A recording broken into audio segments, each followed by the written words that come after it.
Thank you. Kiitos. Edustaja Essayah. I would like to use our... Kiitoksia. Haluaisin nyt käyttää yhteistä äidinkieltämme suomea, eli te voitte jälleen käyttää sitä uudelleen, jos haluatte. Tiedossa se, että eräät Euroopan unionin jäsenmaat ovat toimittaneet ja yhä toimittavat paikkansa pitämättömiä tilastotietoja unionille. Ja sillä voi olla hyvin vakavia ja vahingollisia seurauksia esimerkiksi kun EU suunnittelee yhteisiä toimenpiteitä ja toisaalta toimenpiteitä, joilla näitä vaikeuksiin joutuneita maita pyritään auttamaan talouskriisissä. Puhumattakaan niistä vaikutuksista, mitkä sillä on euron arvostukseen. Kun on kyse taloutta koskevasta tiedonannosta, niin mitä te aiotte tehdä, jotta unioni voisi perustaa nämä päätöksensä paikkansa pitävään ja luotettavaan tietoon?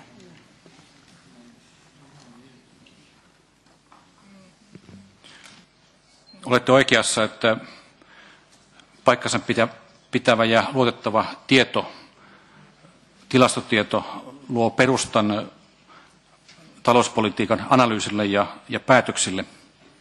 Ja sen takia kysymys ei ole pelkästään teknisestä ongelmasta, vaan institutionaalisesta ongelmasta, jolla on merkittäviä taloudellisia ja poliittisia seurausvaikutuksia. Esimerkiksi emme tiedä, kuinka suuri Kreikan julkisen talouden alijäämä tällä hetkellä on.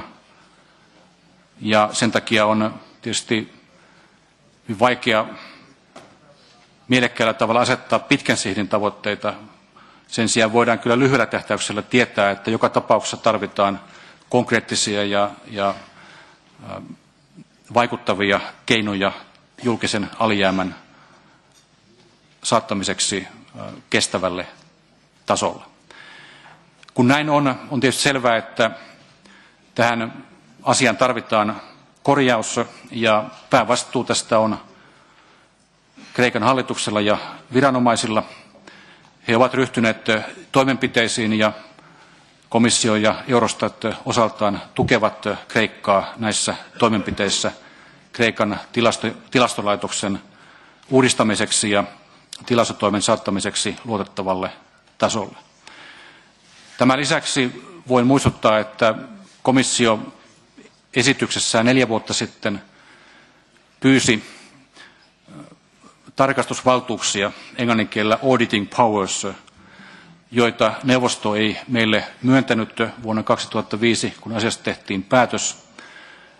Olen aika varma siitä, että tähän asiaan joudumme palaamaan ja tulen harkitsemaan esityksen tekemistä, jolla komissiolle myönnettäisiin tällaiset tarkastusvaltuudet tukemaan työtä, jolla minkä tahansa jäsenvaltion tilastotoimi saadaan luotettavalle tolalle.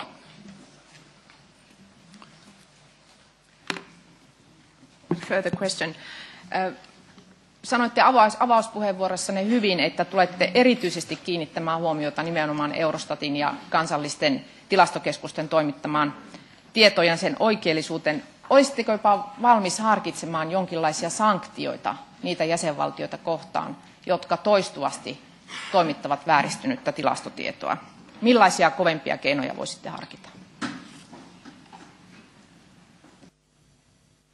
Meillä on EU-lainsäädännön nojalla mahdollisuus soveltaa rikkomusmenettelyä, jos tämänkaltaisia epäkohtia esiintyy pitkään ja jatkuvasti.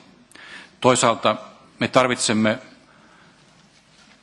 korjauksia ja lääkkeitä tähän nopeasti, ja sen takia on paljon parempi, että me työskentelemme kumppaneina yhteistyössä Kreikan hallituksen kanssa ja viranomaisten kanssa ja tuemme Kreikkaa siinä työssä, että maa nopeasti saisi tilastotoimensa niiden standardien tasolle, mitä euroalueen jäsenvaltiolta voidaan edellyttää.